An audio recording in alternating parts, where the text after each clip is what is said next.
Welcome back. In our last video, Caleb and Ron de Jager, our colleague here, had a powerful conversation about trauma and the singing voice. And if you haven't seen that, we highly recommend watching that. That was a very valuable conversation, and it probably raised the question in some of you, like, how do I know if this is happening to me? And it can be so hard to tell the difference between like a technical issue and a deeper trauma response. So today, we've asked Ron to come back to walk us through like a compassionate self-check. We're gonna discuss 3 specific signs, physical, emotional, and psychological, that can help you understand if your vocal struggles are an echo of your past. So Ron, thank you for being with us again. Hey, thanks for having me. Yeah, let's start with the physical signs. So in your conversation with Caleb, you use the term body armoring. And even if this has a little overlap with our previous video, that's okay, it's a good review. But for a performer feeling stuck, what's the first physical clue that they should look for? I think anything that resembles tension in our body. So especially if it's painful, that's a pretty big indicator. But any tension that's in our body, especially when we're singing or when we're performing in the lesson, practicing, and I think it just behooves the singer to be hyper aware of what's going on in their body. And what's my body telling me? Because it tells us something.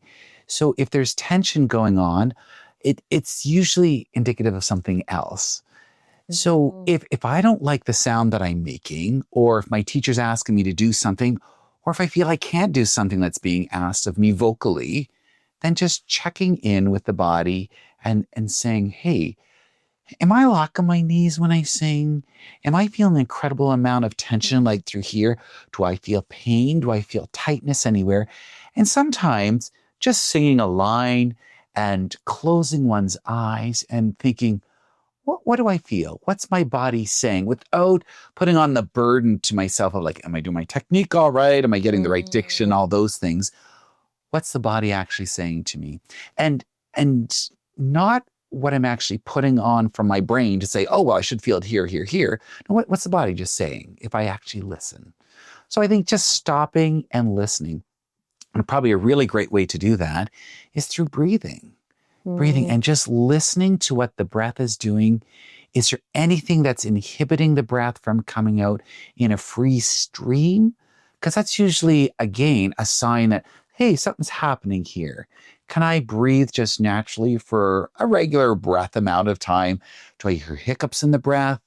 Does it sound like it's closed off? Those types of things. So listening and listening with our ears to what's going on, but also just being attuned to our body. Where's the tension? Sometimes we ask students to have a more forward position when they sing, actually most of the time. And that sometimes you can get really tense, like through the calves. Oh, really? Especially if you're trying to get your heels off the floor a little bit, because sometimes singers, you can hear the difference if they're sitting on their heels or if they actually have the weight a little bit more forward. You can hear the difference in their sound. So just being aware that, oh, okay, I'm sitting here. Why am I cramping there? Or why am I locked here? Because if you lock your knees, then the pelvis actually can't rotate when you inhale, which means you can't get as low of a breath. So it's kind all of connected. It certainly is. Yeah, that's for sure. So I think the biggest thing is just start to listen. Just listen. What's my body telling me? Do I feel tight here? Do I feel tension up here in the back of my neck, my shoulders? What am I trying to say, and how is that inhibiting me? I love like the compassionate curiosity. Just be curious. It's okay. Whatever's going on, we don't have to stop it, but just be aware of it. Exactly. And I think being compassionate with yourself as well.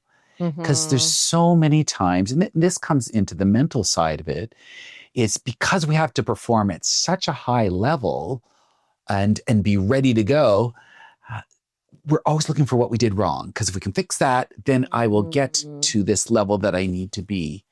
There really is no level. It's just, how do we sing the freest with where we're at with our technique and where we're at as a person at that moment? How can I give my best performance with what I've got? And that's the best I'm going to do. And I'm going to offer that out. And honestly, if you give a gift at Christmas and someone's like, thank you, but no thank you, I do not want your gift. I mean, that's kind of not a very nice person, and probably don't want to develop a strong relationship with them. So people typically don't do that. So just being free to just offer that gift and let the audience take it. That just takes the pressure off. Yeah. Yeah. That's good.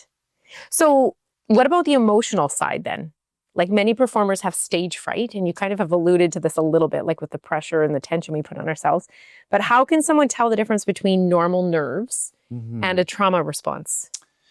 Yeah, that's a tricky one. I think it's really difficult to tell that sometimes. I think, again, probably the persistence and level at which it occurs. Trauma can be in so many different forms. It can be from sexual abuse to some adjudicator just ripping you apart and taking your self-worth down to nothing and saying, I have nothing worth saying or nothing worth giving to this audience. And so I think getting to the point that where the music actually is going to speak through you and you become like this vessel that it's going to use to go through, takes the onus off of me to be perfect and 100% together. We're all broken human beings, but that can bring a richness to the performance and a compassionate to the character that maybe we couldn't have if we hadn't experienced what we experienced. So how do we take what we've actually experienced in life and turn that into something really valuable that we can share and identify with the audience? And they can sense that as well. So this mental fight of just not good enough, the imposter syndrome where I just don't belong here. Renee Fleming writes about it in her book, The Inner Voice, where she just feels like someone's going to jump up in the audience and say, hey, sit down, you don't belong here. And I think we've all faced that to some level, that someone's going to stand up and be like, you just don't deserve to be here. And I don't know if it ever happened to me, someone standing up in an audience and screaming that, but it seems like a real fear to a lot of us, really. So starting to work through those things and think, I actually do have something worth saying. And it's going to be different than this person over here and over here because I'm a different individual.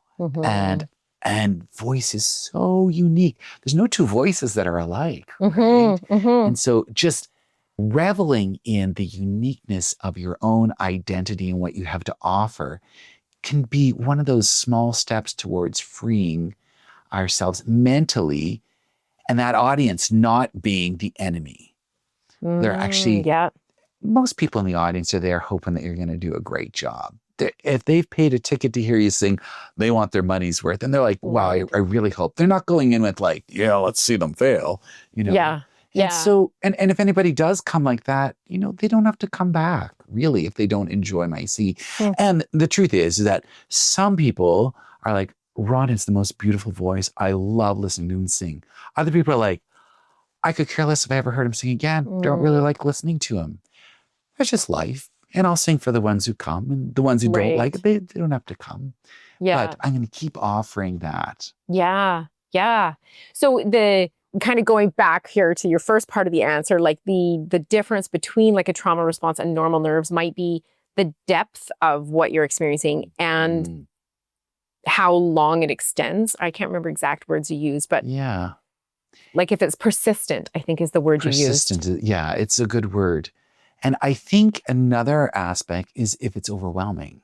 Like, does it just overwhelm you so much that it affects the performance and takes away from the performance? That can be a pretty good indication that something deeper is happening. That's more than just like an adrenaline rush in the nerves. Yeah. So I mean, there's many different examples we can use in music, but just like we were talking earlier about Gretchen am Spinnrad, where someone's kind of going crazy, this woman in her mind. And I think if we've ever struggled with that and we're trying to identify with the woman and then some of our own things are coming up and it overwhelms us, then that's probably an indicator that, something more is happening. And I think maybe a second thing too, which maybe singing teachers could be tuned to as well, is that when we get to that fearful side of things, when the nerves kick in right before we're about to perform, there's the fight, flight, or freeze. Mm-hmm. Well, typically we can't run off the stage. Oh, I've seen people do it, but I mean, typically if in a professional setting, that's not the option, right? So if it's fight, often that body armoring, there'll be tension come in and we will push through. We're going to fight through, which will show up in the tone in different ways, right? Mm-hmm. If it's a freeze, sometimes, and I've experienced this myself, where all of a sudden the performance is over, your mind was racing in so many different directions. You're done, you're like, I don't even know what happened there. Mm-hmm.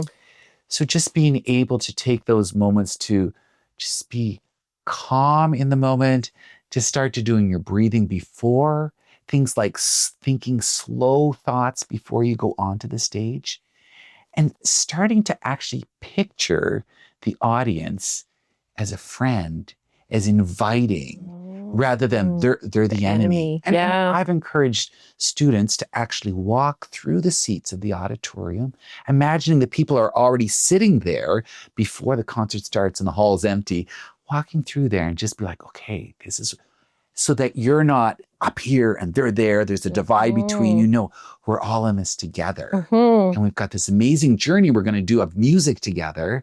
So let's go on it together. Yeah, that's just so hopeful.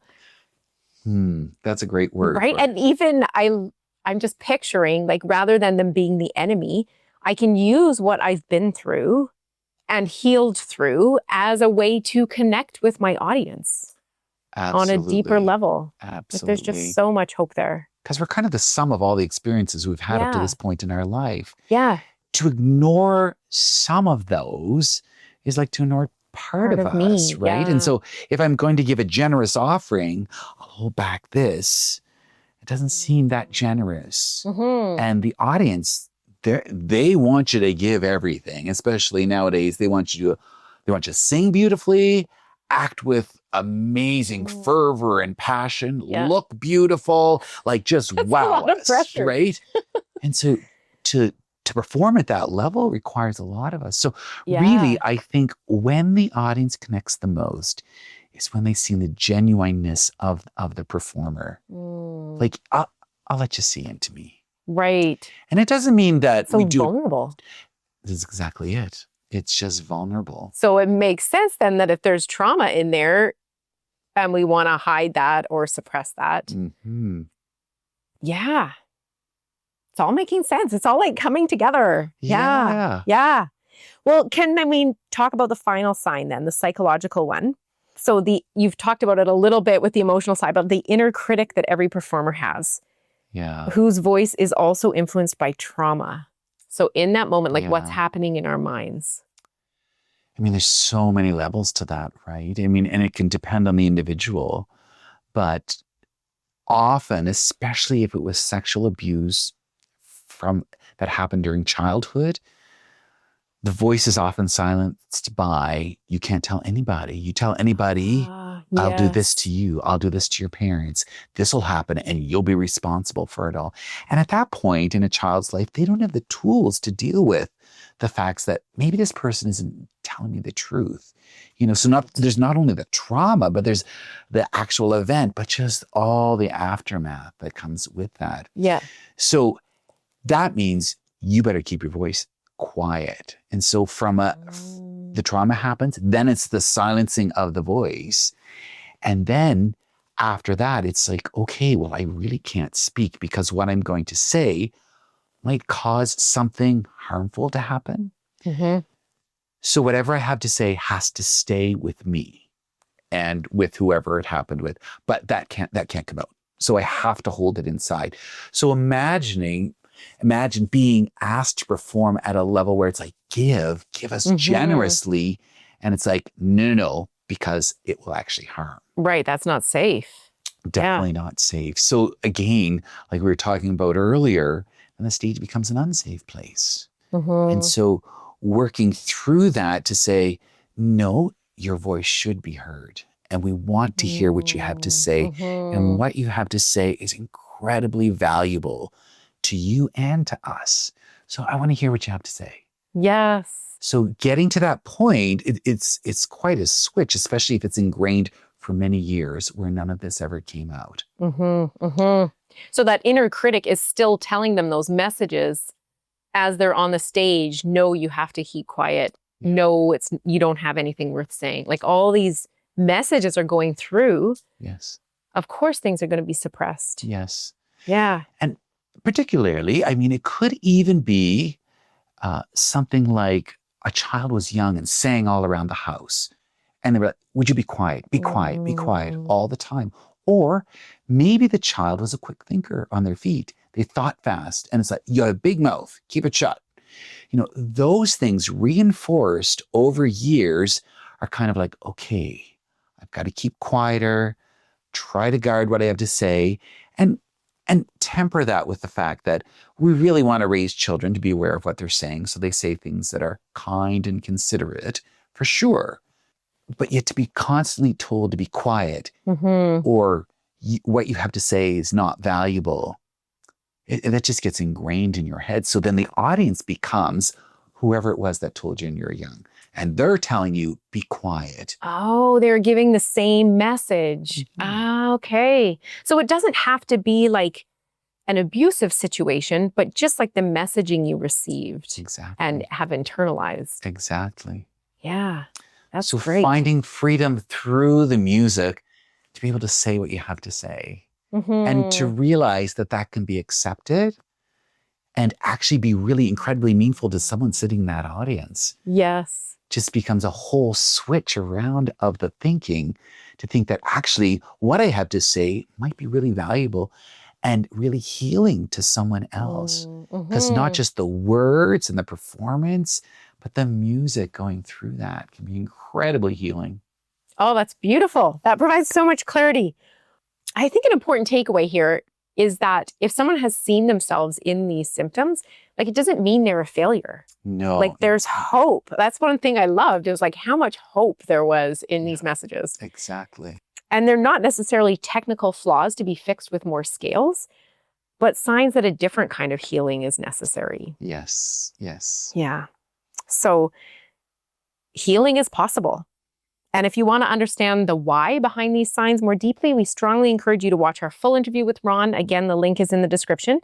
And if you're ready to start a conversation, our team at Therapevo offers 20-minute free consultation calls, no pressure. You can take that first gentle step and connect with Ron or connect with one of us. So the link for that is also below. So Ron, thank you again for sharing your expertise with us. Thanks so much for having me.